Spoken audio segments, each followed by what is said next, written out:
Niz neistina koji je tokom gostovanja iznio Stevandić započeo je poređenjem procesa protiv Milorada Dodika i procesa bivšem predsjedniku Katalonije Carlesu Puigdemonu, tvrdeći kako su zastupnici u Skupštini Katalonije bili svjedoci odbrane.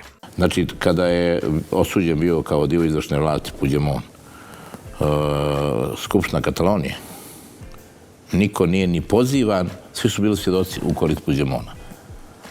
Svjedoci. A meni je sud BiH zabranio da svjedočim u korist Dodika.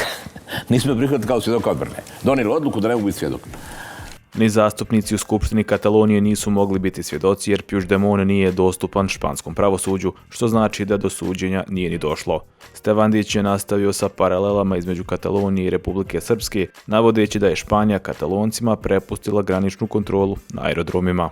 Pre 10 dana, nisam to znao, objašnjavala direktorica našeg aerodroma, španska policija je prepustila policiji Katalonije graničnu kontrolu, zato što oni imaju mnogo aerodroma, imaju po aerodromu 25 miliona turista.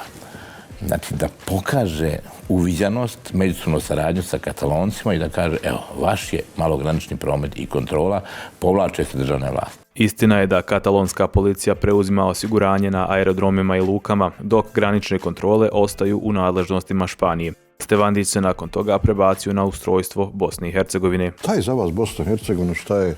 Bosna i Hercegovina je složena država sastavljena od dva entiteta. Bosna i Hercegovina nije složena država sastavljena u smislu konfederacije, već jedinstvena država sa složenom unutrašnjom strukturom koju čine dva entiteta, Brčko distrikt, kantoni i jedinice lokalne samouprave. Stevandić je nastavio u sličnom tonu. Ustav Republike Srpske je najstariji pravni akt u Bosni i Hercegovini.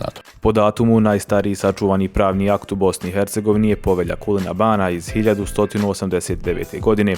Od tog datuma do donošenja Ustava Republike Srpske različite administracije donijele su stotine pravnih akata u Bosni i Hercegovini, među kojima su neki još uvijek važeći, poput Zakona o obligacionim odnosima iz 1978. godine.